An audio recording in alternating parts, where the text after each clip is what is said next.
Welcome to another awesome video. Today we're going to look at a very simple piece of software I wrote 26 years ago and burned onto this CDR. This app ended up getting me 2 job offers when people saw me using it. 1996 was the era of dial-up internet, Windows 95. I had a Pentium 90 processor and a Micron, just starting to burn my own CDRs with a CD burner. I don't have a Windows 95 PC.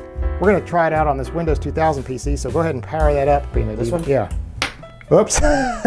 Maybe this one. Welcome to Windows 2000. It says 1985 through 1999. It's Windows 2000 Professional.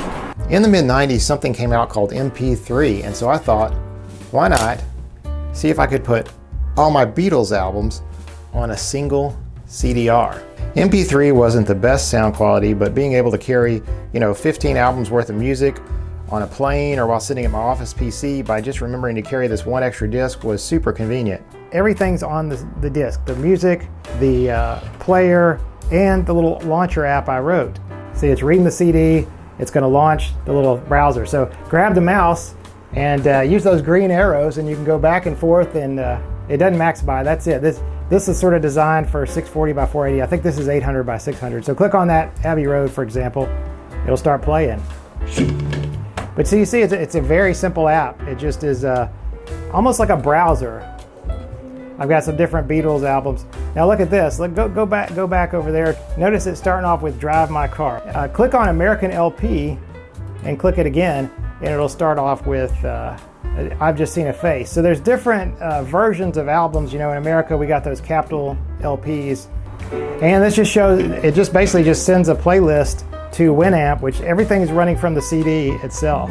We're literally just at Strawberry. Yeah, we actually just went to Strawberry Fields in New York. Yeah, let me show you something else here. So even though this computer is not currently online, I was able to download and archive some websites on the CD with some information. So if you go click on an album, then it'll give you some information about the song that I got, and then you can click on lyrics. And I was an early laptop user on business trips, so I would bring up, the Winamp player, for example. People would see this stuff on my laptop screen and be like, I get some snide remarks like, oh, we got NORAD going here. But one time I sat next to this guy and I just described this app and how I wrote it and what it did, and he pulled out his business card and offered me a job on the spot if I would move from Memphis to North Carolina at his company. That's where Mr. Beast lives. This is before I met your mom, so I probably didn't need to move to North Carolina, but which was interesting. Have a business card, by the way? No, that was in the 90s. That was, like I said, 26 years ago. Do you still have the business card? I don't think so. Who was it? I can't remember the guy's name. I don't know.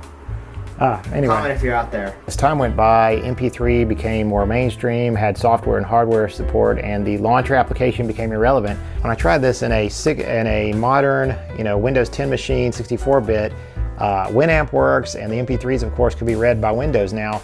The launcher app doesn't work because it's a 16-bit Visual Basic 3.0 app, and the reason I did that is because it would run with just one additional DLL. However, there is a workaround.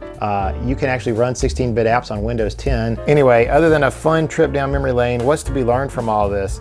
Well, one thing is CDs have turned out to be a pretty reliable backup format. People talk about problems with laser rot and scratches, but here's a CD that I have trucked around the country in various cars and PCs since '97, and it still works. Anyway, that about wraps this up. Be sure and check out our channel if you want to find out about any of our other projects. We'll see you next time for another awesome video.